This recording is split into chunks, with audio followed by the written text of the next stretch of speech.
ओम शांति।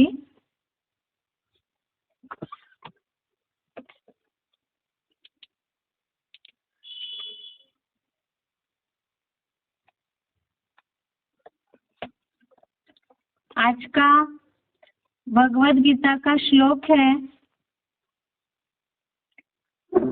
3 अध्याय का 9वां श्लोक, अध्याय 3, श्लोक नंबर 9। श्लोक है यज्ञार्थात् कर्मण्यत्र यज्ञार्थात् कर्मण्यत्र लोकोऽयं कर्मबन्धनः तदर्थं कर्म कौन्तेय मुक्तसंग समाचर। श्लोक दोबारा। यज्ञार्थात् कर्मण्यत्र लोकोऽयं कर्मबन्धनः तदर्थं कर्म कौन्तेय मुक्तसंगः समाचर। संधि विच्छेद है यज्ञार्थात् कर्मणः अन्यत्र लोकः अयं कर्मबन्धनः तदर्थं कर्म कौन्तेय मुक्तसंगः समाचर। संधि विच्छेद दोबारा। यज्ञार्थात् कर्मणः अन्यत्र लोकः अयं कर्मबन्धनः तदर्थं कर्म कौन्तेय मुक्तसंग समाचर। शब्दों का अर्थ है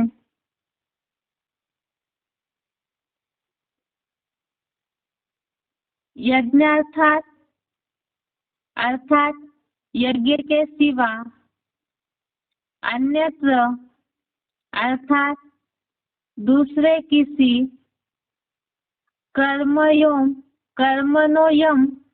अर्थात कर्म से, यह लोकः अर्थात लोक, कर्म बंधनः अर्थात कर्म बंधन है। कौन्तेय अर्थात हे अर्जुन, मुक्त संगः अर्थात आसक्ति छोड़, तदर्थम अर्थात उस अर्थ, कर्म अर्थात कर्म, समाचर अर्थात कर। शब्दों का अर्थ दोबारा। यज्ञार्थात अर्थात यज्ञ के सिवा, अन्यत्र अर्थात दूसरे किसी, कर्मणोयम अर्थात कर्म से, यह लोकः अर्थात लोक, कर्म बंधन अर्थात कर्म बंधन है। कौन्तेय अर्थात हे अर्जुन, मुक्त संगः अर्थात आसक्ति छोड़, तदर्थम अर्थात उस अर्थ, कर्म अर्थात कर्म, समाचर अर्थात कर। श्लोक का अर्थ है यज्ञ के सिवा दूसरे किसी कर्म से यह लोक कर्म बंधन है। हे अर्जुन, आसक्ति छोड़ उस अर्थ कर्म कर। एक बार इसका क्लैरिफिकेशन से भी अर्थ देखते हैं। रुद्र ज्ञान यज्ञ के सिवाय दूसरे किसी कर्म से यह नरक लोक कर्म बंधन है। हे अर्जुन, दैहिक आसक्ति छोड़ उस अविनाशी रुद्र ज्ञान यज्ञ अर्थ कर्म कर। अभी तक हम श्लोकों में जो बात देख रहे थे, इसके पहले के श्लोक में जो कर्म की बात चल रही है, इसमें खास ये बात बताई कि पहले तो मन से नियमित करके, इंद्रियों को नियमित करके, अनासक्त होकर के कर्म योग का आचरण करने के लिए बताया।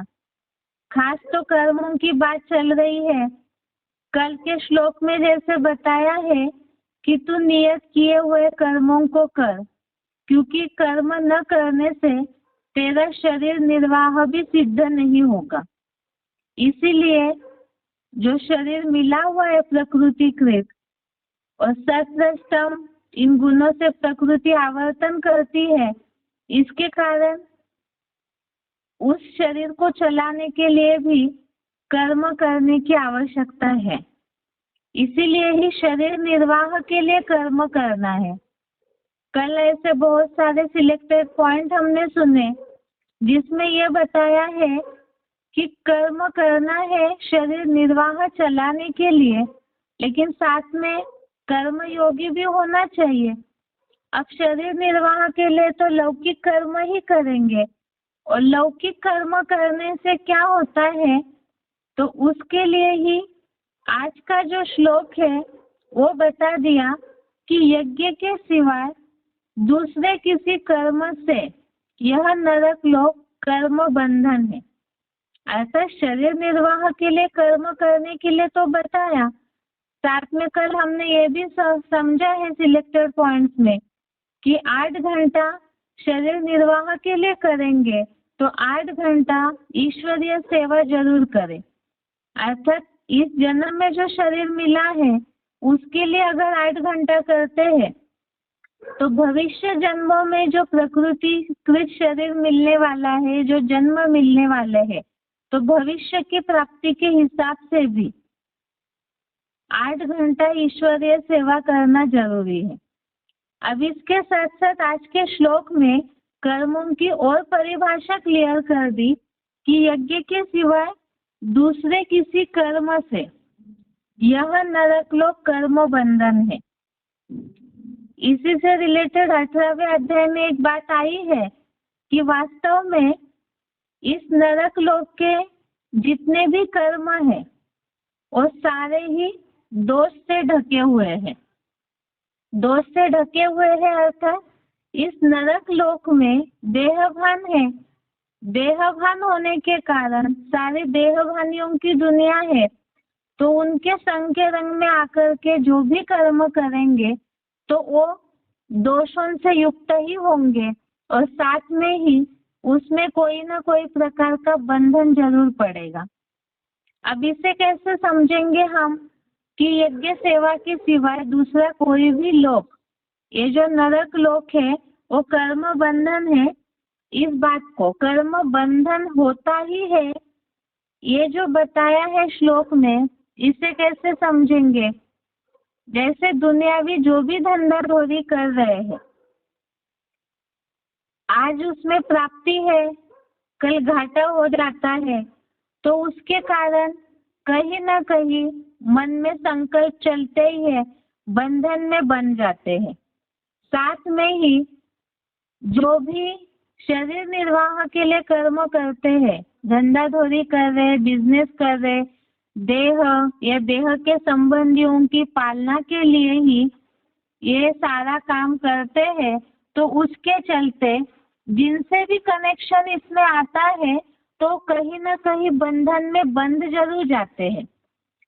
जो भी कमाते हैं उसकी प्राप्ति और मिले, इसके चलते भी बंध जाते हैं, और जो मिला हुआ है उसके चलते भी रक्षा के लिए बंध जाते हैं। साथ में ही जिन देह के संबंधियों से कनेक्शन में कर्म करते हैं, तो वास्तव में इस कलयुगी संसार में जो भी कर्म करते हैं, तो ये तो हमने जन्म मरण के चक्र से रिलेटेड जो श्लोक देखे, जो बातें देखी, उस अनुसार इस नरक में जो भी कर्म करते हैं प्रकृतिकृत गुणों के कारण, सत्वतम गुणों में आने के कारण, जिन जिनके भी संबंध संपर्क में प्रकृति के कनेक्शन में आते हैं और कर्म करते हैं तो कहीं ना कहीं उस चक्र में बन जाते हैं और कहीं ना कहीं उसका पाप का लेपछेप चढ़ता ही चढ़ता है,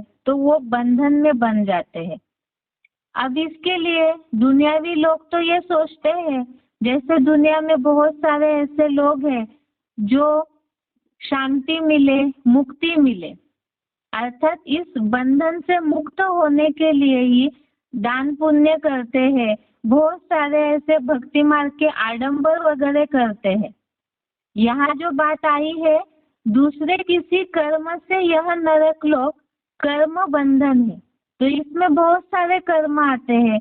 एक तो अपने शरीर निर्वाह का कर्म, तो ये जिनसे भी रिलेटेड हो जाता है, कनेक्शन में आते हैं, तो बंधन में फंसी जाते हैं। जो हमने अभी समझा कि चाहे जो भी कमाते हैं उसकी प्राप्ति के लिए भी बंधन है, और जो मिला हुआ है उसकी रक्षा की चिंता के लिए भी बंधन में बन जाते हैं।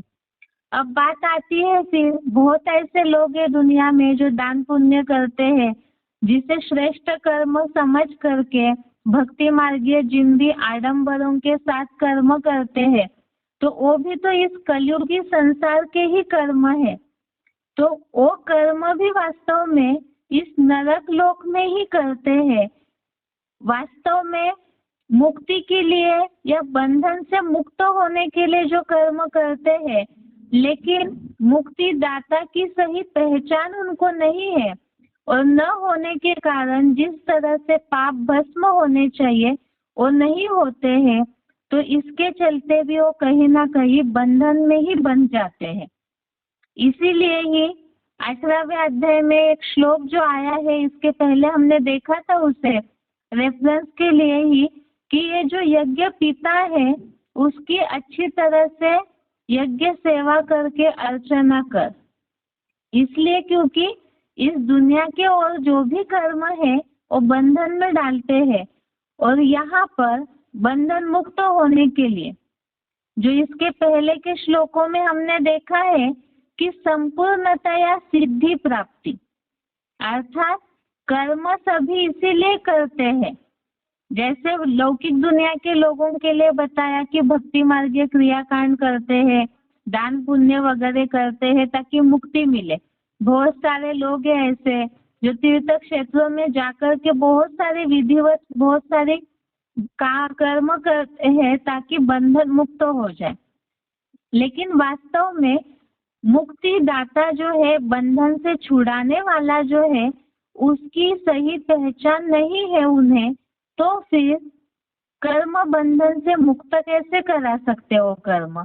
इसीलिए ही भगवत गीता में ही बताया कि जो यज्ञ पिता है, यज्ञ का रचयिता है, उसके यज्ञ की अगर अच्छी तरह से उपासना करते हैं, अर्चना करते हैं, तो वो जो यज्ञ सेवा का कर्म है वो बंधन मुक्त कर सकता है। इसीलिए बताया यज्ञ सेवा के सिवाय दूसरा कोई भी कर्म इस नरक लोक का कर्म बंधन है। अर्थात यज्ञ सेवा का जो कर्म है वो कर्म बंधन से छुड़ाएगा। कर्म इसीलिए कर रहे हैं ताकि मुक्ति की अवस्था को प्राप्त कर सके, जीवन मुक्त हो जाए, शांति मिले, सिद्धि की प्राप्ति हो, इसीलिए कर्म कर रहे। तो जो सिद्धि देने वाला है, जीवन मुक्ति अवस्था का अनुभव कराने वाला है, जो खुद मुक्त है, तो ईश्वर के सिवाय इस दुनिया में तो कोई भी मुक्ति का अनुभव करने वाला ही नहीं है, तो करा कैसे सकते हैं औरों को अनुभव।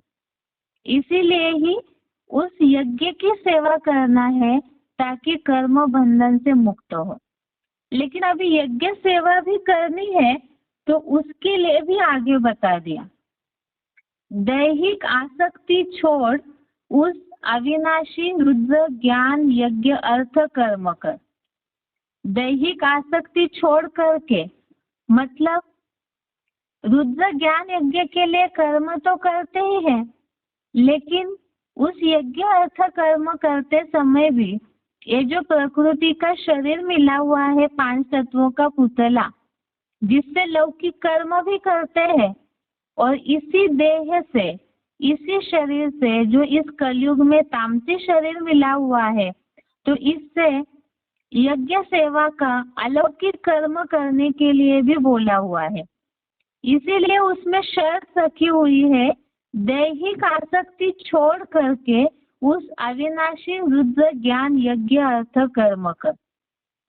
अर्थात जो दैहिक आसक्ति है, शरीर का जो भान है, उसको छोड़ करके यज्ञ सेवा के लिए कर्म करना है। इस तरह से क्यों बोला हुआ है?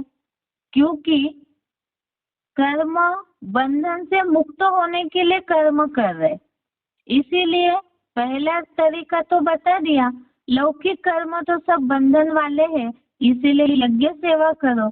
अब यज्ञ सेवा करने के लिए भी ऐसे न हो कि देहवान में रह करके अगर कर्म करते हैं तो वो भी बंधन में डाल देता है, क्योंकि इस कलयुग में शरीर का भान तो नंबरवार सभी में ही है, तो इसीलिए ही शरीर के भान में रह करके कर्म करते हैं।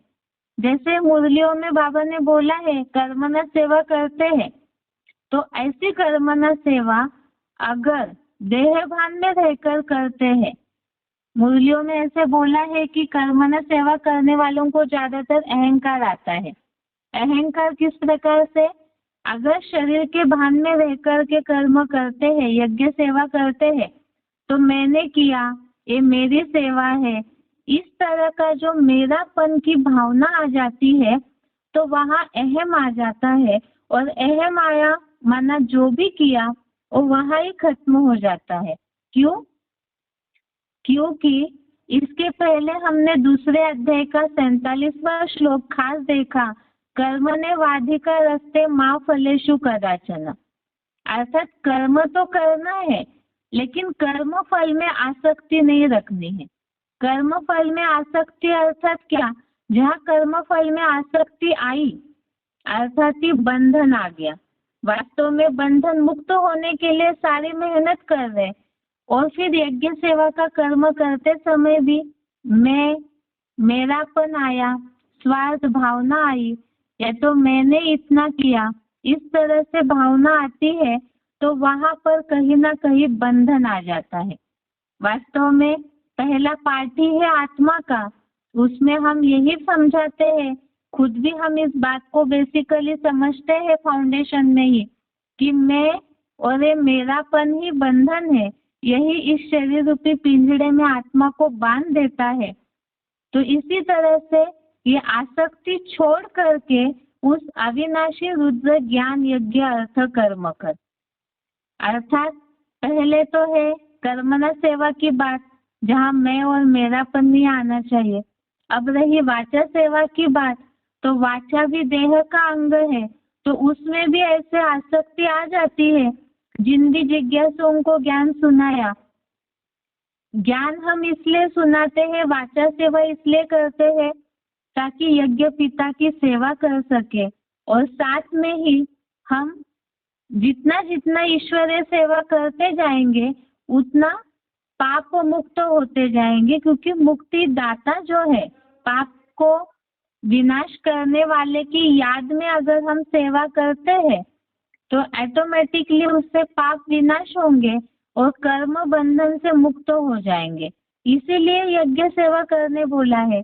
लेकिन उसमें अगर कर्मना सेवा हो, वाचा सेवा हो, या कोई भी प्रकार की यज्ञ सेवा करते हैं, तो उस सेवा में जहाँ भी आसक्ति आती है, स्वार्थ भावना आती है, तो वहाँ कहीं ना कहीं बंधन आ जाता है। जिसे मुरलियों में शिव बाबा ने बोला है, लोहे की जंजीर को तो तोड़ देते हैं क्योंकि वो सस्ता है लोहा, कलयुगी संबंध है, कलयुगी कर्म है, और जब बुद्धि में ज्ञान बैठ जाता है तो उसे तो छोड़ देते हैं।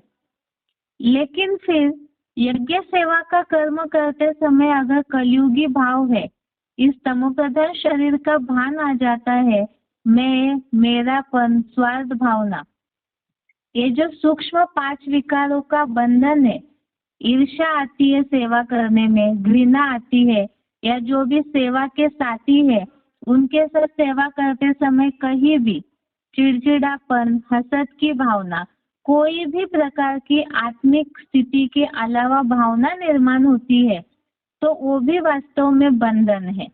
क्योंकि जहाँ बंधन में, जैसे कोई पंछी है, उसका पाँव अगर कहीं अटका हुआ है, धागे से बंध गया है, तो उस बंधन को छुड़ा करके उड़ नहीं पाएगा। जिस तरह से उड़ती कला का अनुभव करना चाहिए वो नहीं करेगा। इसी तरह से वास्तव में सेवा बोला हुआ है, सेवा से खुशी का मेवा मिल जाता है। लेकिन अगर ये सेवा बंधन महसूस कराती है, स्थान का बंधन, सेवा के साथियों का बंधन, सेवा के साधनों का, जो सर्विस के लिए साधन मिलते हैं उन साधनों में भी अगर आसक्ति है तो वो भी बंधन है। तो ये सोने की जंजीर है। और यहाँ तो एडवांस में डायरेक्ट सन्मुख बाग के पास पहुँचते हैं तो हीरे का बंधन हो जाता है, वो बहुत महंगा भी है। इसीलिए ही ये सारी आसक्ति को छोड़ करके जब कर्म करेंगे तब ही पाप पूरी तरह से भस्म होंगे और बंधन मुक्त अवस्था का अनुभव करेंगे। खास तो कर्म इसलिए किए जा रहे हैं ताकि कर्मातीत बने, और कर्म से अतीत होने के लिए ही ये सूक्ष्म जो कर्म का बंधन है, दैहिक आसक्ति, इससे भी परे होना है। इसीलिए बोला है वास्तव में लौकिक कर्म जो करते हैं उससे निकल करके यज्ञ सेवा का बंधन, यज्ञ सेवा में जितना लगे रहेंगे तो उतना लौकिक दुनिया के बंधन ऑटोमेटिकली खत्म हो जाएंगे। और वैसे भी शिव बाबा ने तो मुरली में बोला हुआ है कि धीरे धीरे दुनिया के जब सारे धंधे चौपट हो जाएंगे तो ऑटोमेटिकली सबकी बुद्धि ईश्वरीय सेवा में लगेगी। इन्हीं श्लोकों को समझने के लिए आगे रेफरेंस के लिए श्लोक है, 4थे अध्याय का 23वां श्लोक, अध्याय 4 श्लोक नंबर 23। इसमें बताया हुआ है खास 4थे अध्याय का 23 नंबर श्लोक, दैहिक आसक्ति रहित, एक के सिवाय सभी से बंधन मुक्त, शिव की सच्ची गीता एडवांस ज्ञान में अडल दृढ़ बुद्धि वाले, तन मन धन समय संबंध की शक्तियों द्वारा यज्ञ सेवा भाव से अटूट चलने वाले के सारे भूत वर्तमान के अच्छे बुरे कर्म पूर्णतया नष्ट हो जाते हैं। शारीरिक आसक्ति छोड़ करके एक के सिवाय अर्थात केवल एक ईश्वर में बंध जाए, बाकी दुनिया से बंधन मुक्त हो करके जो तन मन धन संबंध संपर्क की सारी शक्तियों के द्वारा यज्ञ सेवा भाव से चलने वाले जो है उनके सारे कर्म पूर्णतः नष्ट हो जाते हैं, अर्थात जो बंधन है कर्मों के वो पूरी तरह से नष्ट हो जाते हैं। वास्तव में कर्मातीत बनने के लिए, कर्म बंधन से मुक्त होने का रास्ता ही सब ढूंढ रहे और उसके लिए बताए यज्ञ सेवा, और यज्ञ सेवा करने के लिए भी जरूरी है देह भान का त्याग, दैहिक आसक्ति का त्याग। इसी के साथ साथ 9वें अध्याय का 22वां श्लोक, अध्याय 9 श्लोक नंबर 22, इसमें बताया है जो अव्यभिचारी लोग मेरी ध्यान मग्न हुए सर्व समर्पित उपासक है, उन निरंतर संपूर्ण योगियों की प्राप्ति और उनकी रक्षा का भार मैं कल्पांत के महाविनाश में वहन करता हूँ। वास्तव में बंधन किस बात का है? जो अभी हमने समझा था कि या तो जो मिला हुआ है उसकी रक्षा या तो प्राप्ति करना है कोई, इन सब बातों का कर्म बंधन हो जाता है। और यज्ञ सेवा में जो लग जाते हैं तो उनके लिए इस बंधन की बात ही नहीं, क्योंकि उन सबकी रक्षा का भार, जो प्राप्त हुई वस्तु है उसकी रक्षा और जो अप्राप्त है उसकी प्राप्ति का सारा भार स्वयं परमात्मा ही उठाते हैं, तो मेन तो बंधन उसी बात का है और वही परमात्मा ने ले लिया सारी जिम्मेवारी। तो फिर केवल कर्म करना अर्थात एकदम निस्वार्थ भाव से कर्म जितना करते रहेंगे तो उतना ऑटोमेटिकली ही कर्म बंधन से मुक्त हो करके जो सिद्धि की अवस्था प्राप्त होनी है वो प्राप्त होती है। ये आज के श्लोक का अर्थ है। इसे एक बार उच्चारण सुनते हैं और इससे रिलेटेड सिलेक्टेड पॉइंट्स है और कुछ मुरली अव्यक्तवाणी के पॉइंट्स है, उसे देखेंगे।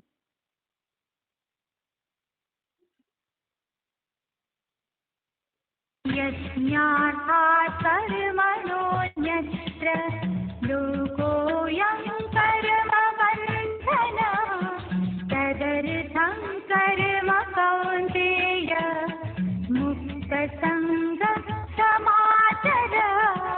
रुद्र ज्ञान यज्ञ के सिवा दूसरे किसी कर्म से यह नरक लोक कर्म बंधन है। हे अर्जुन, दैहिक आसक्ति छोड़ उस अविनाशी रुद्र ज्ञान यज्ञ अर्थ कर्म कर। यज्ञार्थात् कर्मणोऽन्यत्र लोकोऽयं कर्मबन्धनः तदर्थं कर्म कौन्तेय मुक्तसङ्गः समाचर। रुद्र ज्ञान यज्ञ के सिवा दूसरे किसी कर्म से यह नरक लोक कर्म बंधन है।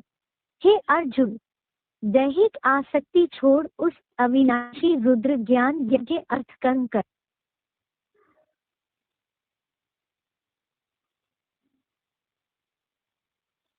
आगे सिलेक्टेड पॉइंट देखते हैं।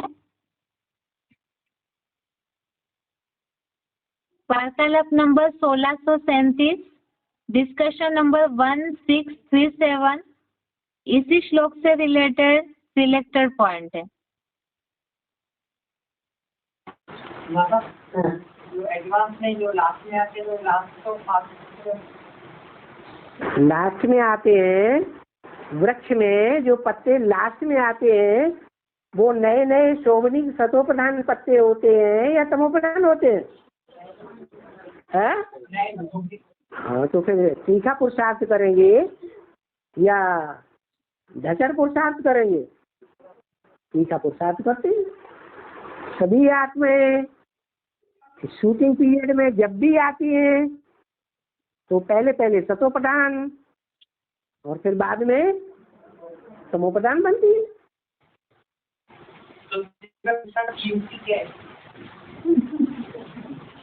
कलयुग के अंत में जो हीरो हीरोइन पात्रधारी होंगे वो और आत्माओं के मुकाबले तामसी पुरुषार्थ बजाएंगे या सात्विक पुरुषार्थ बजाएंगे?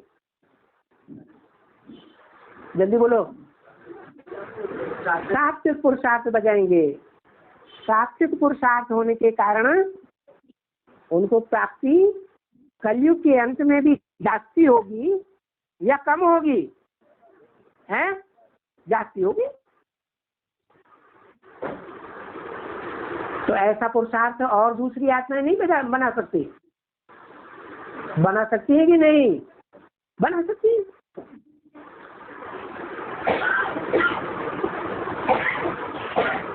क्या कलयुग के अंत में बहुत सी आत्माएं ऐसे नहीं देखने में आती हैं जिनके परिवार में, जिनके घर में कोई भी झगड़ा नहीं होता है,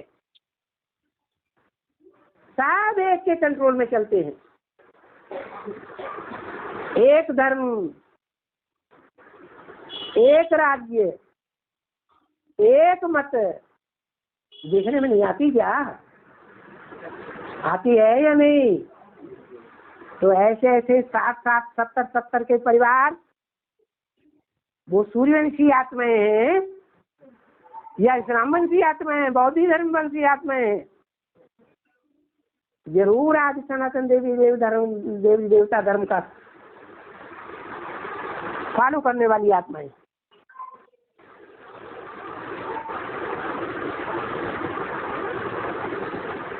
हर युग की शूटिंग में अच्छा पुरुषार्थ, संपूर्ण समर्पण में पुरुषार्थ किया जा सकता है या नहीं किया जा सकता है? हैं? अष्टदेव हैं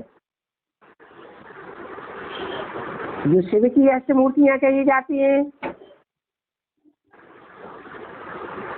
तो अंतिम कलयुगी जन्मों में भी हीरो पाठधारी का साथ देने के कारण सुखी रहेंगी या दुखी रहेंगी? इसका कारण क्या है? उन्होंने क्या शूटिंग की? शूटिंग पीरियड में उन्होंने क्या शूटिंग की? उन्होंने यही शूटिंग की कि जब से ज्ञान में आते हैं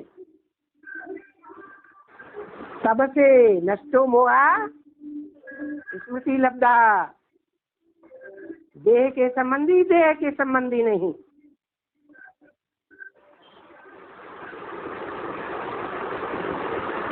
असल संबंधी कौन है? हैं? ब्राह्मण परिवार, उनकी सेवा में लगे रहेंगे। देह नहीं,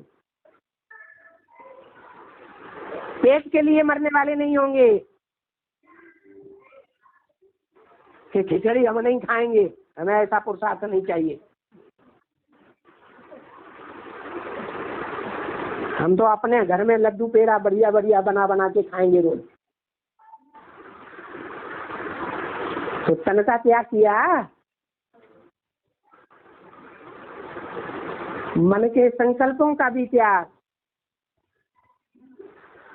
स्वार्थ के लिए संकल्प न चले,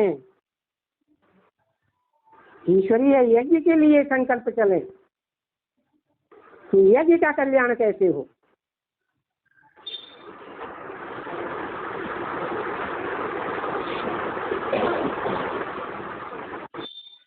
तो भक्ति मार्ग की गीता में भी कहा है, यज्ञ कर्म के अलावा दुनिया में जितने भी कर्म हैं वो सब कर्म बंधन में बांधने वाले हैं। बोलो है या नहीं है? तो भी छोड़ते नहीं है।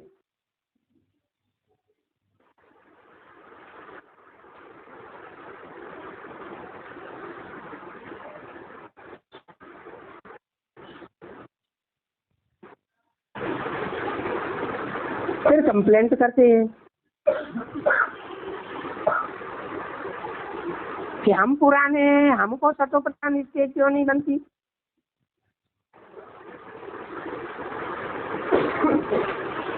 बाबा कहते हैं कंप्लेंट करने वाले कोई कंप्लीट नहीं है, इसलिए बुद्धि ऐसी चलती है। उंगली उठाने वाली भगवान के ऊपर भी उंगली उठाते हैं, ड्रामा के ऊपर भी। ऐसा क्यों, वैसा क्यों?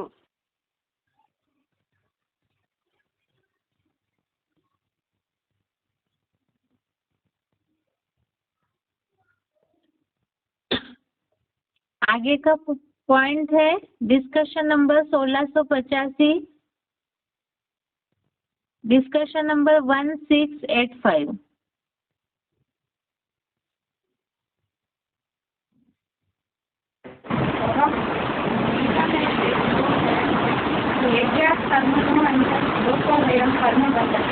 हाँ, यज्ञ के अलावा, यज्ञ माने जो स्वाहा किया जाता है, जिसमें यज्ञ में क्या किया जाता है?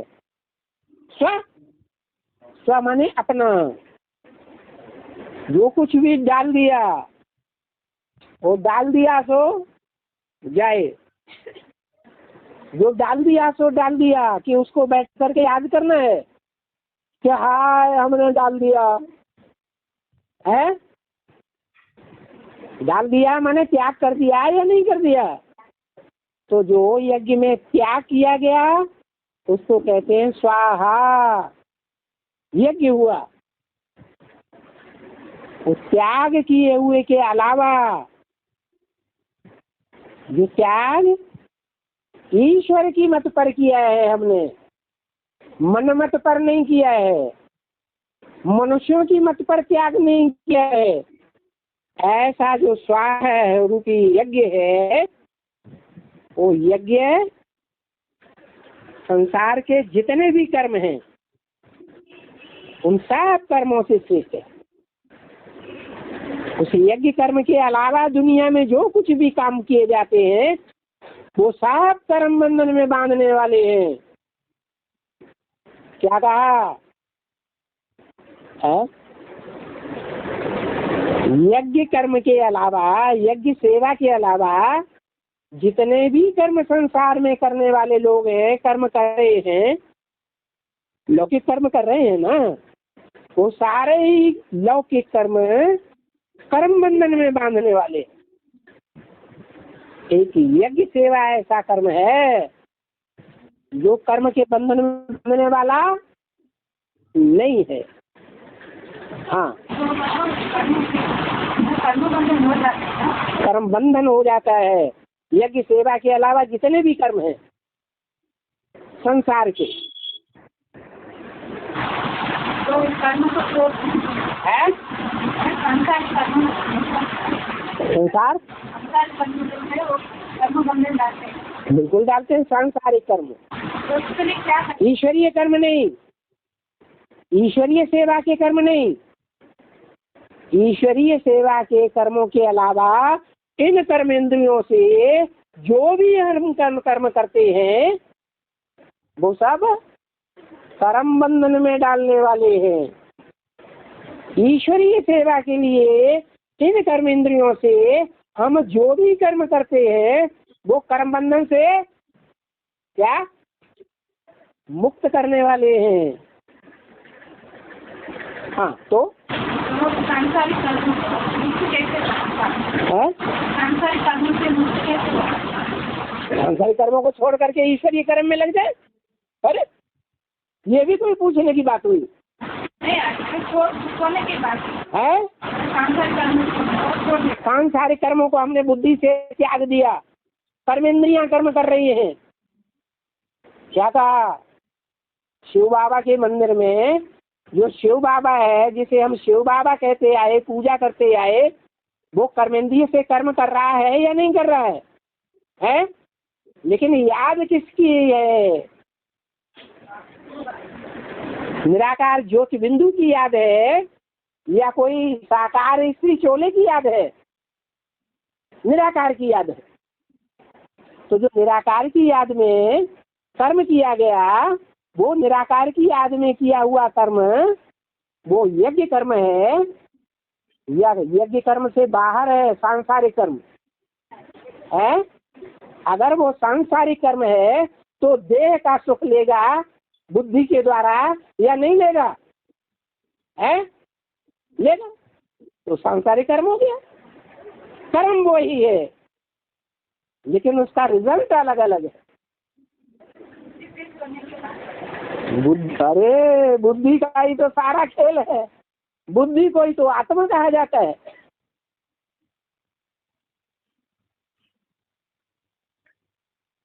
आगे का पॉइंट है वार्तालाप नंबर 1800, डिस्कशन नंबर 1800।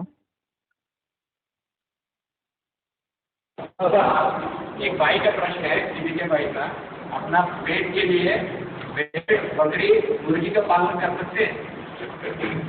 बाबा ने सिर्फ एक धंधे के लिए इनकार किया है मुरली में। वो धंधा है शराब का धंधा, बहुत खराब है। बाकी दुनिया के धंधे तो सब ही खराब हैं। क्या? जैसे गीता में कहा है, यज्ञ के बगैर दुनिया के जो भी कर्म है वो सब कर्म बंधन में बांधने वाले,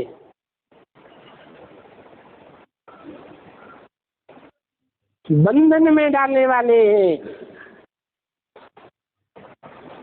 एक यज्ञ कर्म ही ऐसा है, यज्ञ सेवा, जिसमें कोई भी बंधन नहीं बनेगा, कोई भी प्रकार का दुख नहीं बनेगा। इसलिए मुरली में बोला सब धंधों में है नुकसान सिवाय एक ईश्वरीय धंधे। अब जो चाहे सो करो, रिजल्ट इसी दुनिया में इसी जन्म में आने वाला है हर एक के सामने। क्या रिजल्ट आने वाला है? कोई का कितना भी दुनियावी धंधा कितना बड़ा लंबा चौड़ा फैला हुआ हो, दुनिया वाले उसी तरफ देख रहे हैं, अरे ये तो बहुत आगे बढ़ गया।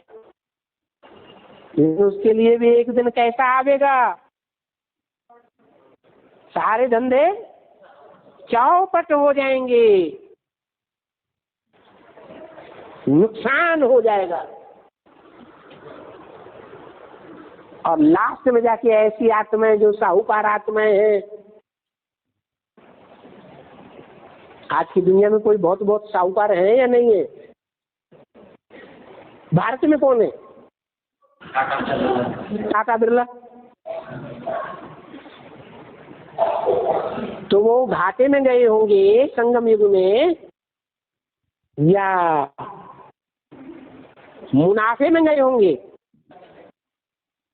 घाटा होते होते होते देखा है अब कुछ नहीं बचा, तब ईश्वर की शरण में जाते।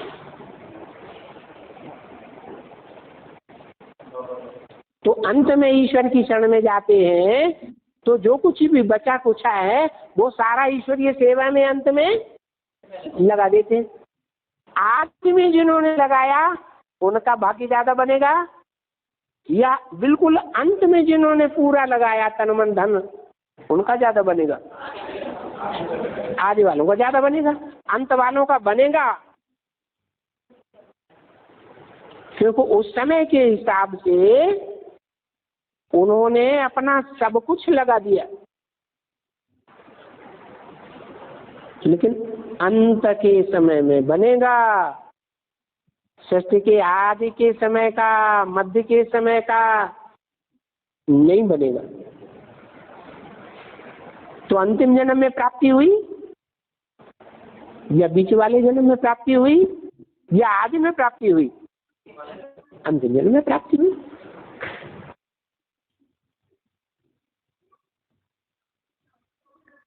अभी तक के पॉइंट में जैसे हमने समझा, जैसे अभी के पॉइंट में बताया कि धंधे में नुकसान होना या ज्यादा फायदा होना, ऐसी जो बातें हैं, बड़े बड़े अमीरों के लिए जो बातें बताई, तो ये भी वास्तव में एक प्रकार का बंधन है।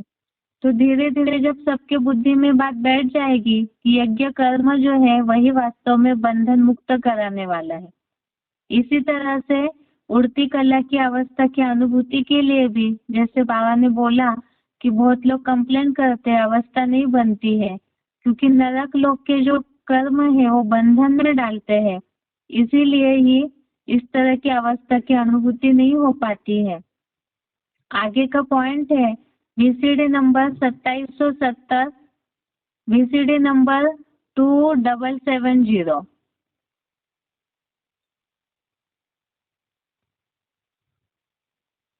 मुझे याद करो तो तुम्हारा पाप विनाश हो जाए। कब विनाश हो जाएगा? है जब मन मेरे में लगा दो, मन को मेरे मन में तिरोहित कर दो। तुम्हारा मन अपने लिए कुछ भी न रहे, इच्छा मात्रम अविद्या। तो गारंटी करते हैं ना कि जो भी तुम्हारे सिर पर पाप हैं उनके लिए मैं गारंटी करता हूँ सारे ही तुम्हारे पाप भस्म हो जाएंगे।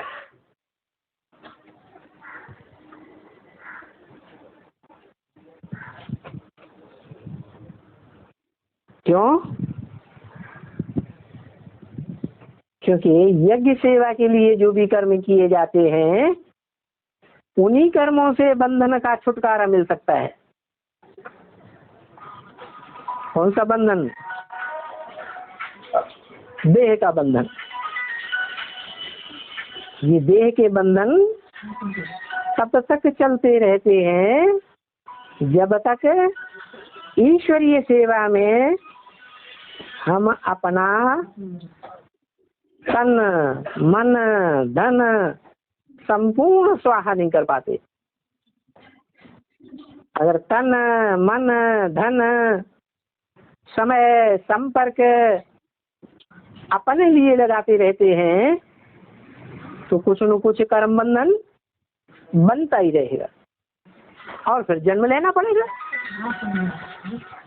इसको पुरानी दुनिया में ही जन्म लेना पड़ेगा। इसलिए क्या करना है, यज्ञ सेवा के अतिरिक्त और जितनी भी सेवाएं हैं उन सेवाओं से कर्म बंधन बंधेगा या खत्म होगा? हैं? बंधेगा।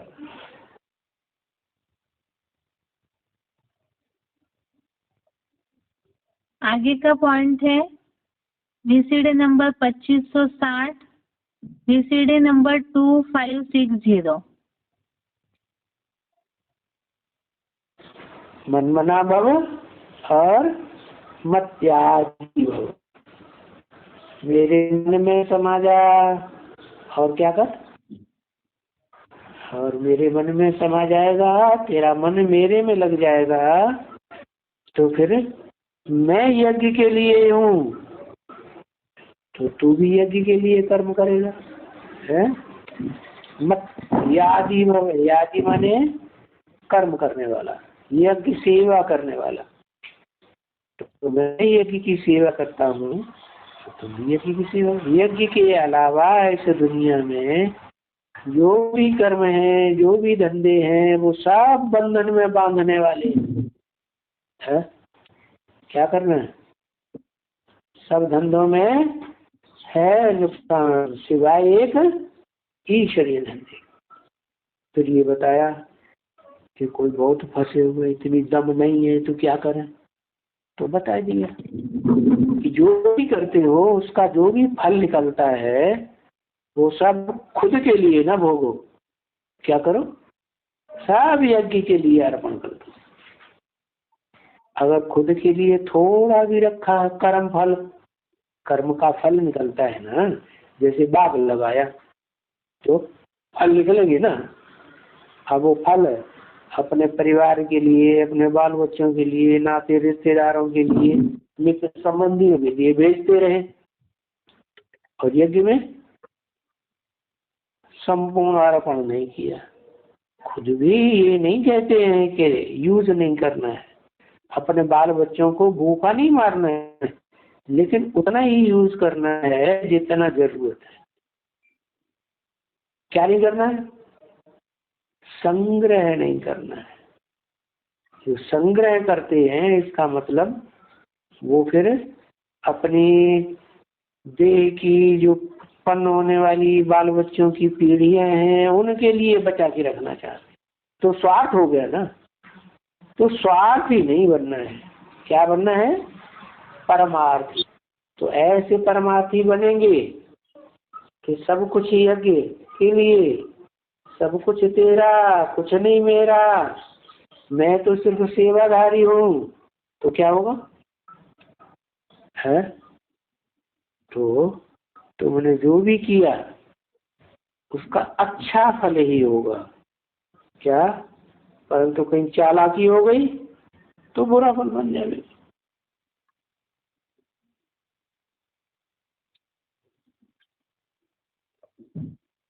अभी तक के पॉइंट में जैसे हमने समझा कि यज्ञ कर्म जो है वही बंधन से मुक्त करता है। इसके पहले का जो पॉइंट था वो VCD नंबर 2270 है। बोलते समय उसे 2770 बताया था। वो VCD नंबर है 2270 और अभी जो चला था वो था 2560। इसके आगे का सिलेक्टेड पॉइंट है 425 नंबर का, सिलेक्टेड पॉइंट नंबर 425। तो 40 के ऊपर पद का कार्य बना, जो सर्विस करते हैं उनकी याद की यात्रा भी बहुत अच्छी हो जाती है। साफ दिल चाहिए,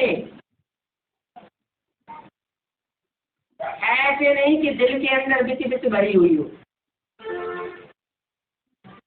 कोई कोई स्वार्थ युक्त सेवा करते हैं, जो भी सेवा करते हैं उसमें रख के लिए इच्छाएं भरी हुई होती है। ऐसी स्वार्थ युक्त सेवा का कोई फल नहीं निकलता।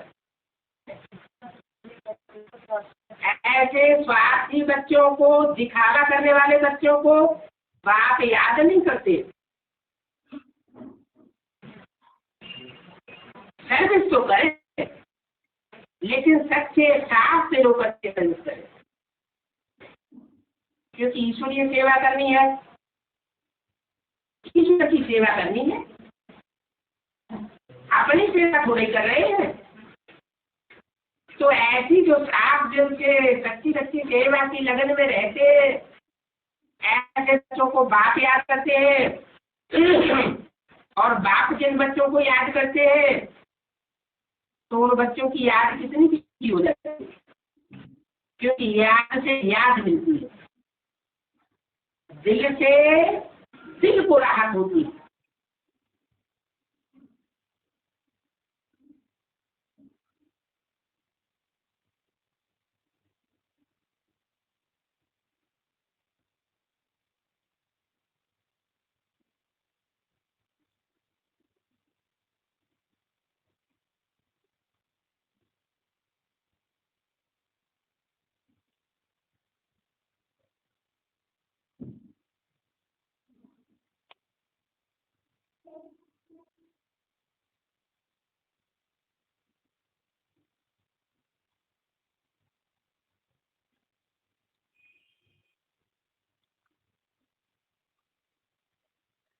अभी के पॉइंट में जैसे हमने श्लोक में समझा था, दैहिक आसक्ति के लिए यज्ञ कर्म तो करते हैं, लेकिन यज्ञ कर्म में स्वार्थ भावना न हो।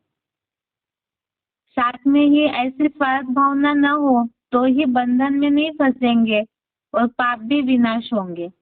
इसके साथ साथ पहले पॉइंट में जैसे हमने समझा था, गृहस्थियों के लिए जो पूरी तरह से यज्ञ सेवा में नहीं लग सकते हैं, तो यज्ञ कर्म कैसे करें जिससे कि बंधन मुक्त होते रहे, कर्मातीत अवस्था की ओर बढ़े पुरुषार्थ। तो उसके लिए बताया कि लौकिक में जो भी कर्म करते हैं, जैसे बाबा ने बगीचे का उदाहरण दिया, जो फल निकलते हैं अपने परिवार के लिए, पोषण के लिए रख के बाकी यज्ञार्थ अर्पण करते हैं, तो ऑटोमेटिकली इस तरह से हर कर्म में यज्ञ सेवा का भाव अगर भरा है और यज्ञ में जितना जो अर्पण करते जाते हैं तो उससे ऑटोमेटिकली ही बंधन कटते जाएंगे। इससे रिलेटेड ही कुछ पॉइंट्स है अव्यक्तवाणियों के, उसे देखते हैं। अव्यक्तवाणी डेट है 1 फरवरी 80, अव्यक्तवाणी डेट 1 फरवरी 80। सेवा का लगाव भी सोने की जंजीर है, यह भी बंधन बेहद से हद में ले आता है। इसलिए सदा सेवा में न्यारे और बाप के प्यारे बनकर चलो। ऐसी स्थिति में रहने वाले सदा सफलता मूर्त रहेंगे। सफलता का सहज साधन है न्यारा और प्यारा बनना। जो हमने श्लोक में देखा था, दैहिक आसक्ति छोड़ करके यज्ञ कर्म करे, तो इसी से रिलेटेड पॉइंट है कि सेवा का लगाव भी सोने की जंजीर है, यह भी बंधन बेहद से हद में ले आता है। इसलिए सदा सेवा में न्यारे और बाप के प्यारे बनकर चलो। ऐसी स्थिति में रहने वाले सदा सफलता मूर्त रहेंगे। सफलता का सहज साधन है न्यारा और प्यारा बनना। अव्यक्तवाणी की डेट थी 1 फरवरी 1980। आगे का पॉइंट है अव्यक्तवाणी डेट 11 दिसंबर 85, अव्यक्तवाणी डेट 11 दिसंबर 85। यह कभी भी संकल्प मात्र भी नहीं सोचना कि मेरी विशेषता के कारण यह मेरे बहुत सहयोगी है। सहयोगी को सहयोग देना मेरा काम है। अगर आपको देखा, बाप को नहीं देखा, तो यह सेवा नहीं हुई। यह द्वापर युगी गुरुओं के मुआफिक विमुख किया। बाप को भुलाया, न कि सेवा की। यह गिराना है, न कि चढ़ाना है। यह पुण्य नहीं, यह पाप है। क्योंकि बाप नहीं है तो जरूर पाप है। तो सच्चे सेवाधारी सत्य के तरफ ही संबंध जोड़ेंगे। जैसे बताया, यज्ञ सेवा तो कर रहे हैं, लेकिन यज्ञ सेवा में स्वार्थ भावना आई, मैं मेरापन आया। या तो जैसे बताया कि जिनके सहयोगी बन रहे उस देहधारी की तरफ ही सहयोग देने की भावना है। यज्ञ सेवा की भावना हट गई, अर्थात शिव बाबा से विमुख किया, तो ये भी गिरने वाली सेवा अर्थात एक प्रकार से बंधन हो जाता है। पॉइंट दोबारा एक बार, अव्यक्तवाणी डेट है 11 दिसंबर 85। यह कभी भी संकल्प मात्र भी नहीं सोचना कि मेरी विशेषता के कारण यह मेरे बहुत सहयोगी है। सहयोगी को सहयोग देना मेरा काम है। अगर आपको देखा, बाप को नहीं देखा, तो यह सेवा नहीं हुई। यह द्वापर युगी गुरुओं के मुआफिक बेमुख किया। बाप को भुलाया, न कि सेवा की। यह गिराना है, न कि चढ़ाना है। यह पुण्य नहीं, यह पाप है। क्योंकि बाप नहीं है तो जरूर पाप है। तो सच्चे सेवाधारी सत्य के तरफ ही संबंध जोड़ेंगे। आगे का पॉइंट है,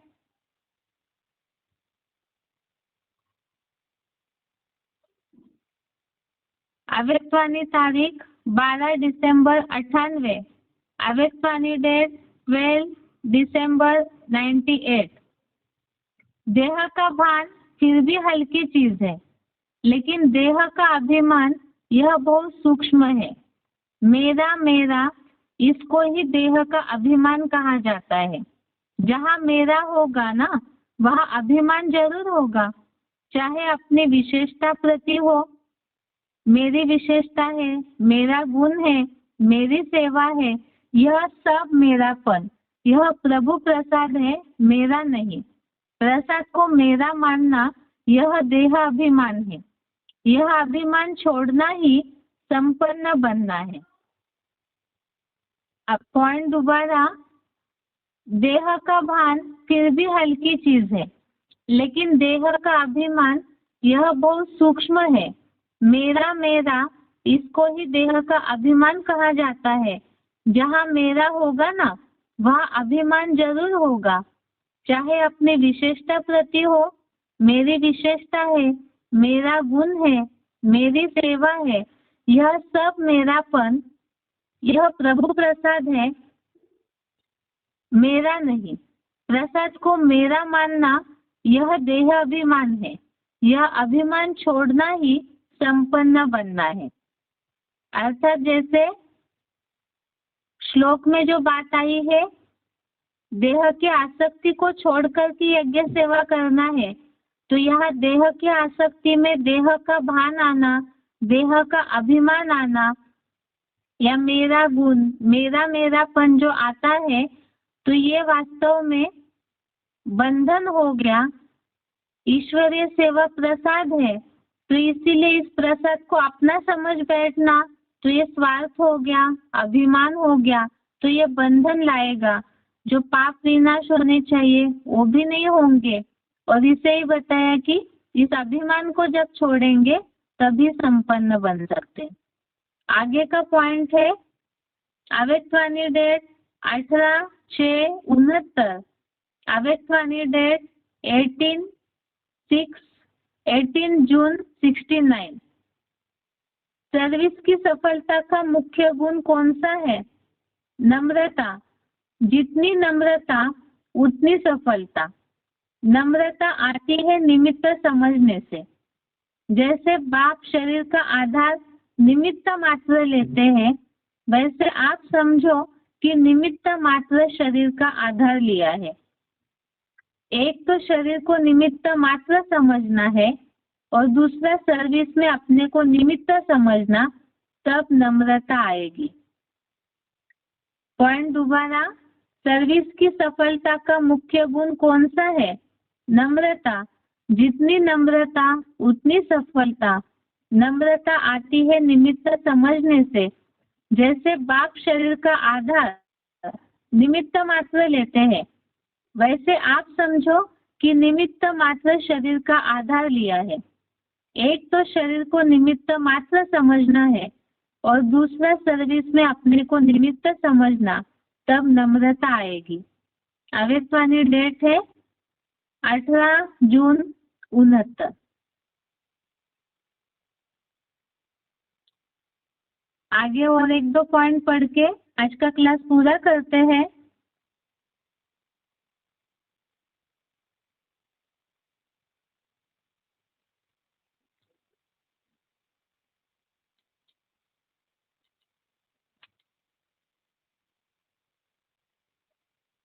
आगे का पॉइंट है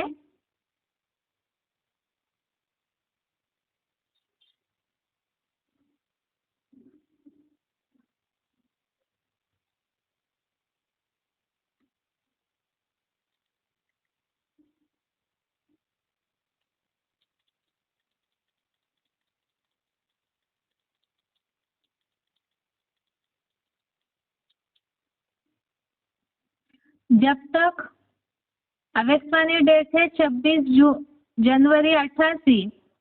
जब तक बीज को धरने में नहीं डाले तो वृक्ष पैदा नहीं होता, विस्तार को प्राप्त नहीं कर पाते हैं और कई बच्चे विशेषता के बीज को विस्तार में भी लाते, अर्थात वृक्ष के रूप में वृद्धि को भी प्राप्त करते, फल को भी प्राप्त करते। लेकिन जब फल आता है तो फल के पीछे चिड़ियाएं, पंछी भी आते हैं खाने के लिए। तो फल जब तक पहुंचते हैं तो इस रूप में माया आती है कि मैं विशेष हूँ, मेरी यह विशेषता है। यह नहीं समझते कि बाप द्वारा प्राप्त हुई विशेषता है। विशेषता भरने वाला बाप है। जब ब्राह्मण बने तो विशेषता आई, इसलिए फल के बाद अर्थात सेवा में सफलता के बाद यह अटेंशन भी रखना जरूरी है। अगला पॉइंट है आवेशवाणी डेट 3 फरवरी 88। अपने को बेहद के निमित्त सेवाधारी समझते हो? बेहद के सेवाधारी अर्थात किसी भी मैंपन व मेरेपन की हद में आने वाले नहीं। बेहद में न मैं है न मेरा है, सब बाप का है, मैं भी बाप का, तो सेवा भी बाप की, इसको कहते हैं बेहद सेवा। मैं भी बाप का और सेवा भी बाप की, इसको कहते हैं बेहद सेवा। इसके पहले का जो पॉइंट पढ़ा, इसमें यही बात आई कि जैसे फल वृक्षों में आने लगते हैं तो चिड़िया खा लेती है, इसी तरह से सेवा की और सेवा का जो रिजल्ट है सफलता, वो आते आते ही जहाँ भान आता है मैं विशेष हूँ, मेरी विशेषता, इस तरह से मेरापन आना, ये वास्तव में चिड़िया फल को खाना है, तो ये भी एक प्रकार की माया है। इसलिए बाप दादा ने बताया कि ब्राह्मण बने तभी विशेषता आई, तो इसलिए फल के बाद अर्थात सेवा के सफलता के बाद इस बात का अटेंशन रखना जरूरी है।